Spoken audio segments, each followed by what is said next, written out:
Good morning, good afternoon, good evening, wherever you guys are. I hope you're having a fantastic day. It's SoulSaint here, and we got a Deck of Fate event that has seemed to be very, very controversial. And I'm not going to lie, I myself have been kind of tossed and torn about the idea of things, but one thing that we have to say as a content creator is that we were given the impression that Mr. Fatalis, the one that's going to be achievable by participating in this event, is currently only supposed to be available through shards, right? Well, then they introduced this event that now makes him basically a guaranteed opportunity for players. And the official determination, I believe, by Plarium was that these things are engaging to be ever expansive. So, like, while we may start off with only being shard events down the roads, that they're going to note that it's subject to change. Is basically the story of the basically their response to things. And although I don't mind that, I do think it can be a little bit disingenuous to people whenever they are trying to figure out the best outcome to acquire or to save their resources so they can go appropriately for a champion or not. And that's my only frustration about this event so far. However, with that being said, having the opportunity to be able to participate in multiple different events and try to acquire a champion through guaranteed means, although I would say that like this is a little bit harder to acquire because of the point requirement overall. I believe there's like 40 cards here in general, and it takes about 1,000 points each just to be able to get them, so you need about 40,000 points, right? And we're gonna do a breakdown about how you can acquire it and some things that you can kind of look towards doing if you are interested in getting Fatalis themselves. So with that being said, let's do a breakdown of it. There's 20 common, 13 rares, 7 epic cards, right? And amongst them, they will have a different set of rewards. I believe the fragments, which are the biggest part about this entire event, they're going to be available through various different means, which means they're going to be some in the uncommon, some in the rare, and some in the epic form of it all. And I'm pretty sure the quantity goes up as you go up, right? In addition to that, there's also some lunar points. If you are progressing far along the way to try to get your hands on the Zenogre Blessing, then this is also going to be available to you. Plenty of superior potions, which are nice. Not mandatory, but they're nice. Some epic books, 4-star chickens, some brews, 4 voids, it looks like, so it's kind of tailored towards Fatalis. Some soul stones, which are kind of nice, and then some legendary and 5-star chickens. So legendary tombs and 5-star chickens are a W. Just speeds up your progress. It speeds up the overall experience of the account. And of course, soul stones will help you improve the quality of champions you already have access to, right? So big value there. In terms of getting triple of any type of rarity, so if you get 3 uncommon boxes or 3 uncommon chests unlocked, or 3 rares or 3 epics, you can get an extra additional set of rewards. So uncommon, 100 gems, nice. Soul stones, nice. 3 of them, it sounds like. 300 energy, nice. The epic chaos ore, nice. 6-star too as well. That's kind of the W there for me. Epic skill tomb, for where I'm at on my account, maybe not as valuable, but for accounts that are progressing throughout the game, whether you're mid-game, maybe even early game, if you're squeezing in a couple of chests here and there, getting that would actually be very, very opportunistic for you. So, talking about my free-to-play account, which I'm going to do an update on here very shortly, getting epic tombs and 4-star chickens or anything in the likeness, energy, everything is a value here. So, that's a W for me, right? Now, for a late-game, end-game progressed account, the gems, the soul stones, the energy, and of course the chaos ore are very valuable. I would say that low priority would be like chickens and the epic skill tombs and of course brews. Not as desirable, but they don't hurt to have, right?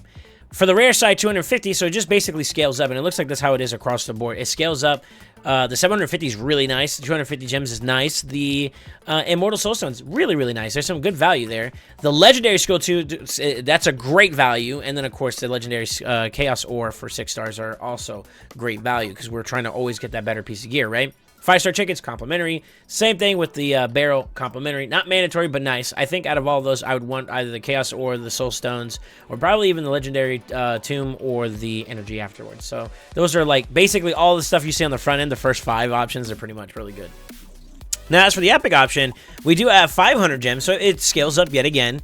The Eternal Soul Stone is also the big one. That's also really, really nice. 1,000 energy is a lot, so that's pretty good. And then the Chaos Sword. The Chaos Sword is kind of a big W here, especially since we are now able to craft mythical pieces within the Forge. So there's probably a lot of opportunities to maybe rework a piece and see if you can get something better. So this is actually a pretty big value to take your gearing efficiency up to the next level.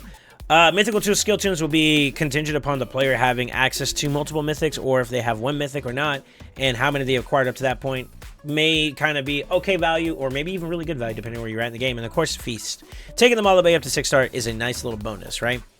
How can you acquire points? It says, like, great artifacts, or getting artifacts and accessories, as well as summoning champions from shards, seem to be a pretty big focus here, with the favor of it leaning towards shards. So this is kind of like a Dungeon Divers mixed with a Summon Rush, in a sense. So if you're familiar with those type of events when it comes to fusions or something along those lines, it is those two type of aspects smacked together. It leans in favor of shards, I won't deny it. 1600 for Sacred seems to be pretty high. 650 for Primal, 275 for Voids, 110 for Ancients, and of course 1 for Mystery. So not bad value. I think it could technically be a lot better depending on where we're at. In the game, I think for the most part, I am of the proponent right now with such events that are kind of... I look to the future when it comes to making decisions about my shards. We do have a fusion coming up that I think is going to be very valuable for a lot of players. So I would caution to the win there, or I wouldn't throw caution to the win there, because I think that these champions would be substantial. And as such, I would be more on the frugal side of things when it comes to acquiring shards and using shards so luxuriously. Now, artifacts, on the other hand, though, this could be a great opportunity, or a tricky opportunity is the way I'm going to say it, because on one hand, you could technically use your energy now to try to convert that into these points to get stuff for Fatalis. And this would also be kind of like a bonus in a sense, where you're going to just go and pretend, or I wouldn't say pretend, but like you're just going to go and farm for something. So maybe if you have a deficiency in some gear in particular, maybe you need more Savage, maybe you need more accessories from Spiders, then this could be a great opportunity to maybe convert some of your excess energy if you are one of those type of people who have a lot of energy to work with. Maybe this could be a good opportunity to translate over. I won't lie, even with a decent amount of energy, some people have been doing some number crunches, and it sounds like they're in the tens of thousands, so 20, 30, 40,000 energy, depending on where you're farming at, could technically propose a bit of an issue for the average player.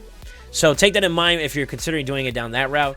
The way I look at this is a complimentary event if you are not looking to focus towards Fatalis. This is a complimentary event to get involved into casually if you're looking to make focuses elsewhere. Like if I'm just on a farm grind right now to pick up something else, then this could be a great opportunity to net something in addition to that, right?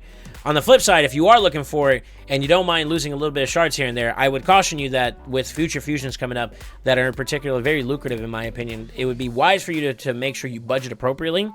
But with that being said, if you need roughly about 1,000 per shard, at a sacred value, pretty much anything close to like 35 or so shards. I'm doing quick math here in a sense, but 35-ish shards or something, give or take a little bit here and there, and you'll probably have what you're looking for. If it was at 1k per each sacred shard, to be 40 shards in general, so just take off the difference from every 600 you get. So every 2 will technically take away 1, and then you go, you can kind of go away from there. But my whole consensus on this is that I think the points are a little bit on the steeper side. It is a void legendary you're able to get at the end of the day, so there is value there in general. However, it does land at a very, very interesting time, and also without any type of due warning or any type of involvement from Plarium kind of clarifying that there was going to be many events. And this kind of leads to the next question, is like, what if they're going to be willing to do that for some other champions that are more desirable for you? For example, I'm in the lookout for the event that they dropped something for Archer, and I would say for Archer is a very high value for someone like Hydra, where I'm trying to make more progression in, or I would say I'm more efficiency in.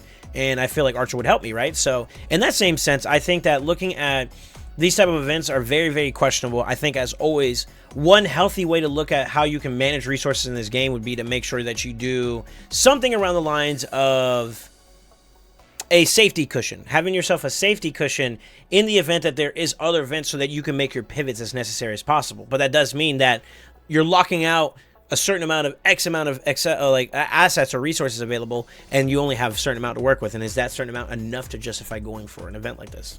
And only you and your infinite knowledge will be able to tell about your own account about that. So, whether you're a spender or not, you have to make sure you're making some conscious decisions that are in favor of you saving for the next big event, if it's ever available and it's very substantial for you. So with that being said, are you guys looking forward to this Deck of Fate? Is this a hard pass, or is this a W in terms of just being a side bonus to stuff you were already farming for in general?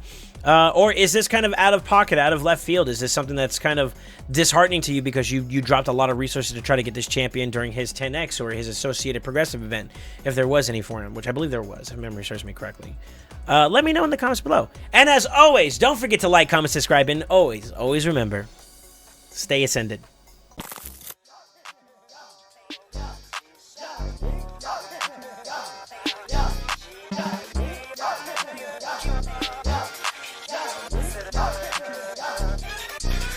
got the juice.